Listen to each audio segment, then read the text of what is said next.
大家好，歡迎嚟到外星人裸聊頻道，我係你哋嘅節目主持人 EA13。今日我哋嚟探討一下呢一單可以話係轟動全球嘅花生事件，因為佢涉及咗韓國著名男演員金秀賢同埋已故女演員金賽綸之間嘅禁忌之戀。咁因為咧金秀賢嗰個知名度咧實在太大啦，我相信咧不論有冇睇開韓劇嘅你咧，都會聽過呢個名，都或者知道佢係乜嘢樣。大家都可能聽過來自星星的你啊、都面津師啊，或者係擁抱太陽的月亮啊咁樣啦。大家就未必知道咧金賽綸係邊位。咁其實咧佢同另外嗰兩位都係童星出身嘅女演員金所緣同埋金宇晶咧係稱為三金嘅，因為大家咧都係童星出道啦，同埋咧 keep 住咧係由細演到大咧都係有好多演藝作品去出現嘅。咁所以咧好多人都會將佢哋嘅星途咧去比較嘅。另外嗰兩位咧就暫時咧都仲係發展得咧唔錯。唯獨是係金賽綸呢，因為一宗醉駕事件啦，而令到佢呢嗰個明星可以話係一落千丈。大家上 social media 咧呢幾日咧，應該都點樣咧都會立到啲㗎啦。咁呢嗰個內容呢，大家呢如果唔知嘅話呢，我呢就會首先希望可以快速咁樣做一個好簡潔嘅懶人包，之後呢，我就會推算一下嚟緊。即係估下金秀賢嗰個經理人公司呢，要點樣做啊，先可以拆解到呢一個炸彈呢？已經呢單嘢呢出咗嚟幾日啦，大家呢都大概都聽講咗嗰個內容啊，都係話哎呀金秀賢啊衰11啊，食未成年女星啊咁樣啦。咁啊，大家未必有咁多時間走去了解嗰個來龍去脈，咁我呢就做咗少少資料搜集，咁啊希望可以等大家最短嘅時間呢去了解最多嘅資訊。咁呢，因為始終呢，我亦都唔係金秀賢嘅 fans 啦，咁可能呢當中呢有啲細節我唔知都唔出奇。咁啊，如果你係金秀賢 fans 或者係金賽綸嘅 fans，你覺得有啲乜嘢我係冇講到嘅，歡迎留言話翻俾大家聽。好啦。咁呢事件呢，我哋可以其實追溯到呢，就係呢一張相啊！大家畫面見到呢張相啦，我諗呢張相呢幾日呢，大家都唔知睇過幾千百萬次噶啦，咁啊唔介意再睇多一次啦。咁呢，其實呢張相呢，就係上年嘅3月，阿金賽綸仲在世嘅時候呢，就喺 IG 嗰個限時動態嗰度 post 出嚟嘅。咁啊 post 咗幾分鐘之後呢，就刪咗啦。咁但係刪咗呢，都係冇乜有用啦。咁你係明星嚟噶嘛？咁你 IG 分分鐘都唔知幾多千萬人 follow 緊啦。咁啊你一 post 基本上大家都即刻 cap 圖啦，仲要一睇就知嗰個係金秀賢喎，係咪先？咁呢張相呢，放咗上 IG 之後呢，阿金秀賢嘅所屬經理人公司 Go Metalist 呢，嗰陣時呢，大概個聲明嘅意思呢，就係話呢條女咧就搭搭地嘅，大家唔使理。呢張相呢，只不過係佢哋以前仲喺同一間公司做嘢嘅時候影嘅啫。咁啊嗰陣時候呢，亦都冇掀起太大嘅風波嘅。大家呢，都唔係話太相信阿金賽綸所講所做嘅嘢啦。特別係呢，佢涉及咗呢一單醉駕 DUI 之後嗰個形象呢，係一落千丈啊！本身呢，佢塑造出嚟嗰個形象呢，都係比較即係清純嘅乖乖女啦。嗰陣時咧，佢醉駕咧，仲要係咧令到咧某一間鋪頭咧係停電嘅。咁呢一個就係佢撞冧咗人哋嗰間鋪頭嗰個發電器。咁事後咧，佢都有出嚟賠償咧，同埋道歉嘅。其實醉駕咧喺韓國嚟講咧，都算係一種喺吸毒之下咧係幾不可饒恕嘅事情嚟嘅。因為咧，韓國的而且確咧係有好多人啊，係飲醉酒揸車，然後咧就係奪去咗其他人嘅性命嘅。所以你見到咧，或者你未去過韓國，你唔係睇開韓劇，你唔知，咁我可以話俾你知咧。咁其實韓國咧，你去餐廳啦，佢哋成日都會有好多啲宣傳嘅牌啊，就話會有代價嘅，即係你飲咗酒咧，你又可以打電話，有人咧就會幫你揸車送翻你翻屋企咁樣。咁其實咧酒駕咧喺韓國嚟講咧都唔小事㗎。咁啊金賽綸咧犯下咗呢一個醉駕事件之後啊，嗰個形象咧就梗係翻唔到轉頭啦，乖乖女人設已經係冇咗。咁之後咧一直都係唔知可唔可以講話半紅不黑啦，即係直情紅都冇啊，就係零紅全黑。我諗都唔算半紅不黑啦，直情係銷聲匿跡。咁銷聲匿跡咗咧，就有人咧就話見到佢喺個咖啡廳 coffee shop 嗰度打工，咁咧嗰陣時咧就有攻擊佢咧，就話呢一間 coffee shop 咧根本就係佢個 friend 開，佢去到咧就只不過咧係着件衫啊，打個卡就扮自己而家好兜踎咁樣。咁但係咧件事咧就不了了之咗，我都係今日咧揾資料先見到，就話其實咧呢個唔係佢。阿金賽綸咧就已經係否認咗，其實咧相中人咧並非佢本人，就只不過係即係人有相似咁解啫。咁啊睇大家就自行判斷啦，究竟呢個係咪佢嚟嘅？咁事後金賽綸咧亦都係否認咗佢同金秀賢係情侶關係啦。咁當然佢啲 fans 梗係鬧爆佢啦，梗係話你個女人啊想借金秀賢即係做新聞上位，唔好黐我哋秀賢我巴咁埋啊咁樣。咁啊件事叫做淡忘咗啦，因為話晒娛樂圈每日都大把花邊新聞係咪先？咁啊直至到咧係上個月就係2025年啊2月16號咧就有新聞報導，就話金賽綸咧喺佢嘅屋企過咗身，就係自殺身亡嘅。咁嗰陣時咧，其實都有啲好眼利嘅網友咧，都指出咗咧，2月16號金秀賢生日喎、咁樣。咁但係其實嗰陣時候咧，大家都唔知道咧，係仲有一個後續係可以掀起咁大嘅風波。因為雖然有人知道係金秀賢嘅生日，但係因為冇任何新料出現。大家都只係喺腦裏邊就空想，就咦會唔會有關？會唔會有關呢？咁樣咁啊叫做都係沉靜咗一個月啦。咁啊突然之間咧喺前幾日咧，金賽綸嘅屋企人咧就聯絡咗環樹研究社，咁就同呢個環樹研究社咧就爆料就係話有好多即係睇到佢有好多金賽綸同埋金秀賢話有成200張嘅親密照，就話佢哋咧交往咗6年，亦都係講呢係話咧希望可以為金賽綸咧叫做爭取一個公道，同時間呢亦都係直指話係金秀賢不近人情，逼佢上絕路。咁呢喺呢個環樹研究所公布金賽綸家屬提供出嚟嘅證據呢，其中一張呢就係金賽綸 send 俾金秀賢短信 iMessage 嘅 cap 圖，咁裏邊嘅內容大概就係金賽綸呢就想同佢嘅前男友金秀賢就講，希望可以疏通下嘅，因為嗰陣時候呢，金賽綸呢一單醉駕事件，佢哋要賠俾其他代言品牌嗰啲咁樣嘅違約金呢。就係佢所屬公司 Go Metalist 咧，就話幫佢全數清還，而且咧係唔會追溯翻金賽綸嘅。但係喺2024年呢，佢哋間公司咧就重新出咗律師信俾金賽綸，就話要佢支付咧高達7億韓幣嘅賠償金。金賽綸呢點解會去 IG 就 post 佢同金秀賢嘅合照呢？因為佢揾唔到金秀賢，因為佢收到Go Metalist 出嚟嘅律師信呢，佢係想揾金秀賢同佢談判一下嘅。呢一間 Go Metalist 呢，就係金秀賢同埋佢表哥兩個一齊開嘅。咁所以呢，金賽綸揾唔到金秀賢，就只好希望可以即係搞整蠱做怪，希望可以逼到佢現身，即係有少少威脅嘅成分啦。即係你好快啲回應啦，你唔應呢，就大家一鑊熟攬住一齊死。雖然呢，金賽綸呢嗰嗰陣時咧都係即刻否認，咁我唔知道，即係冇人知道啦，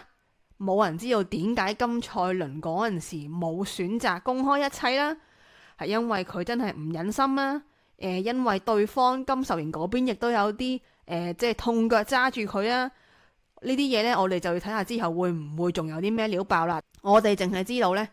金賽綸係想同金秀賢間公司去傾一下。金賽綸呢 send 個 message 同金秀賢講，佢呢已經準備希望復出，可以用自己嘅片酬呢慢慢還，同埋佢亦都係講呢，佢已經還咗2億噶啦。咁但係呢，佢係話你要一次過咁樣要我還呢，我還唔到咁樣。咁啊，金秀賢亦都係即係目前為止嘅資料就係金秀賢冇理過佢啦。咁最初呢，呢一張相呢，就大家呢都話係 AI 嘅，咁喺環樹研究社公開咗呢一啲嘅相之後啦，即係金秀賢公司否認咗之後就公布咗更加多嘅相啦。其實你話 A 唔 AI， 其實而喺現今嚟講呢，都仲可以知道乜嘢係 AI， 乜嘢唔係 AI 嘅。之後我唔夠膽講，但係呢，喺我拍呢條片呢，作為一個外星人呢，我可以話俾你聽呢，呢啲相呢係真嘅，而且呢，喺公布咗呢啲相之後呢，其實呢，就大家呢都係由呢一個本身係懷疑金賽綸屋企人嘅企圖，轉成係一面倒咁樣去聲討金秀賢，覺得金秀賢作為一個將近30歲嘅男人係欺騙小妹妹。4年之前呢，有一個韓國聲稱係即係業內人士嘅 YouTuber 嗰陣時就已經爆過呢。咁佢嗰陣時就冇直指到話金秀賢嘅。咁嗰陣時呢，佢就係講到話有個大牌，然後就講話佢哋2個一齊轉新嘅經理人公司。咁咧嗰陣時其實大家已經估到係金秀賢同埋金賽綸嘅啦，因為即係太多證據，大家都知道咗啦。咁咧，但係咧仲有另外2位咧係大家仲係暫時未估到嘅，有一個就偶像出身，有一個咧就係20出頭嘅女演員。咁亦都講到明咧，係金秀賢咧就專係同年紀幼小嘅女生交往嘅。咁以前金秀賢就演過呢個擁抱太陽的月亮啦，咁嗰陣時就有3金嘅另外一位金宇晶，亦都係女主角啦。而家啲人抄翻金秀賢之前做嘅嘢，咁就話好古怪喎，呢個怪叔叔喎，即係放工嘅時候呢，即係影到佢攬一攬金宇晶咁樣，啲人就話喂戀童癖啦咁樣即係正常人都唔會。咁樣無啦啦攬一攬話13歲啦，咁呢度我就唔討論啦。即係20幾歲嘅大人會唔會攬一個10幾歲嘅小朋友呢？即係當然就因為而家呢一單嘢揚咗出嚟，咁大家都會覺得佢係啦。咁但係其實呢一單嘢唔揚出嚟呢，或者大家都係覺得冇乜嘢啫。即係大人有陣時候即係愛錫小朋友，即係攬一攬拍一拍頭，即係正常社交咁樣。咁所以就大家就自己諗啦。咁純粹又係俾大家睇一睇啦，即係呢啲花邊嘅花邊。咁咧，據說咧，咁如果我哋睇翻個時間線咧，2020年咧，金秀賢同埋金楚倫咧就一齊咧轉咗去咧金秀賢同埋佢表哥一齊搞嘅 Gold Medalist 嘅。咁我哋可以去即係估計咧，佢哋嗰陣時仲係一齊緊啦。咁最近呢，就有消息咧，就係所謂有情報人士就話係佢哋其實係2021年咧就分手嘅。咁甚至乎咧，就有人計到話咧，係金賽綸咧成年之前嘅一日金秀賢同佢分手啊！即係講到咧，金秀賢咧就因為金賽綸要成年啦。咁所以咧就飛咗佢，咁呢個只不過係我哋而家嘅花邊啦，即係到底現實中係乜嘢原因去分手呢？我哋唔知。咁如果你話我要做個大膽嘅推測嘅話，我哋睇翻個時間線，2020年仲係一齊，2021年呢就分咗手。咁2020年呢有啲咩事呢？咁其實佢哋嗰陣時呢簽嗰間公司咧，仲有一個女演員呢叫做徐睿知嘅。咁咁嗰陣時，徐睿知咧亦都係俾人爆料話，其實佢哋一齊過，但係咧幾時一齊過，咩時幾日呢？咁樣即係2020年嘅時候就話同徐睿知一齊過，但係咧阿金秀賢咧就同阿金賽綸咧就2015年交往，咁所以就話其實金秀賢係咪曾經試過一腳踏兩船呢？會唔會係阿金賽綸入咗呢一間公司之後，可能即係或者係左搭右搭，因為大家同一間公司有啲其他工作人員，會唔會喺佢哋言談之間發現，咦，原來我心愛嘅惡霸係一腳踏兩船過，而咁樣分咗手呢？而會唔會因為咁樣導致到女方一振不決，而再犯下酒駕呢一種嘅犯法行為呢？即係呢啲咧就不得而知啦。真係見到而家手頭上有咩料呢，就試下將佢哋連結埋一齊。咁呢個就係當初嗰個爆料者啦，呢個就係講話自己係資深記者嘅。咁但係咧當時亦都有啲人話，其實佢其他講啲嘢呢，都曾經係俾人爆過係假嘅。咁所以就到底金秀賢係咪真係同個徐睿知一齊過呢？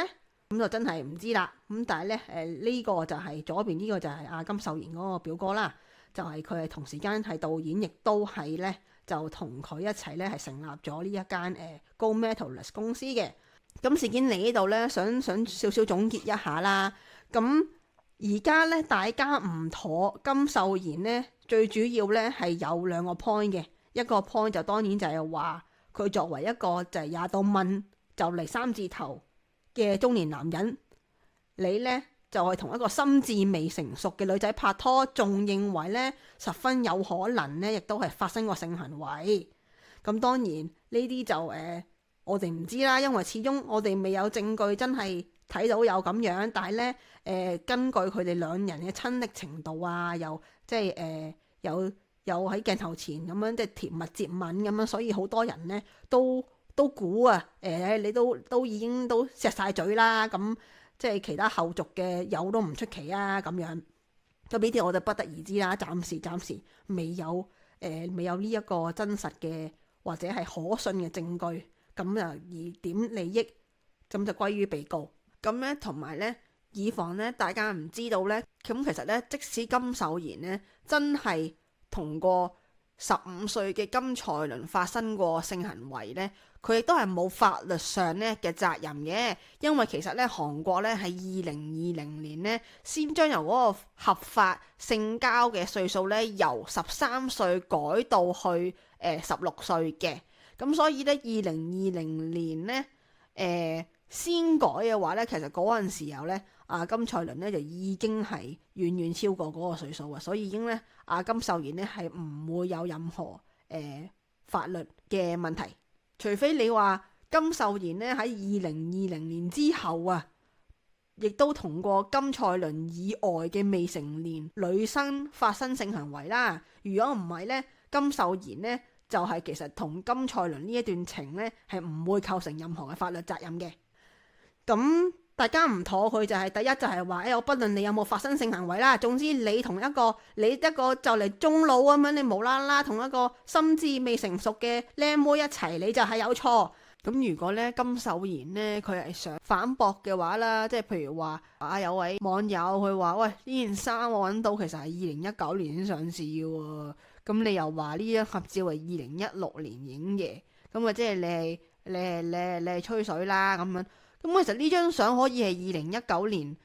影嘅，咁但係你要講到話佢哋係即係拍過拖一陣，即係冇拍6年嘅。阿金賽綸係即係之後大個咗先同佢一齊嘅咁樣。咁但係你點樣解釋佢當兵嗰啲先，同埋情信先？唔通你話情信亂咁寫嘅係咪？咁嗰啲相就係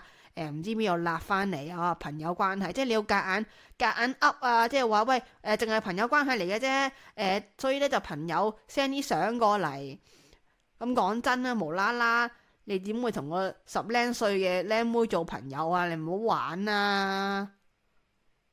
即係你諗下，喂，你大把 friend 大把兄弟，無啦啦有咩要同十零歲嘅靚妹 send 自己，即係分享咁多嘢啫？OK，咁 OK，你再扭曲多啲咯，話其實呢啲相呢，就喺朋友圈度 upload 嘅啫。咁啊，好多人都有嘅。阿金賽倫就自己 download 落嚟，跟住就再自己寫俾自己情信咁樣。你要睇下佢會唔會咁樣扭咯？一定一齊過噶啦，唯有可以拗嘅就係。係一齊過嘅，但係睇下啲相，全部金賽倫都好大個，所以咧其實咧係絕對唔係話十幾歲、15、16嗰陣時咧就一齊拍拖嘅，即係佢可以咁樣夾硬講咯。咁第二條罪名咧，大家就係話係佢推金賽倫上絕路，因為咧佢哋間公司咧追討佢哋嗰個罰金啊，又唔肯話同阿金賽倫談判，俾佢慢慢還，即係話佢哇真係。話又話拍咗拖6年，但係咧佢就一啲即係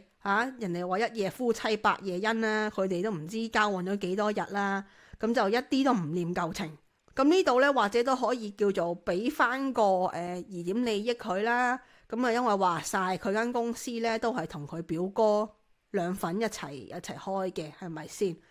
咁啊未必係佢一個人話晒事嘅。咁啊當中。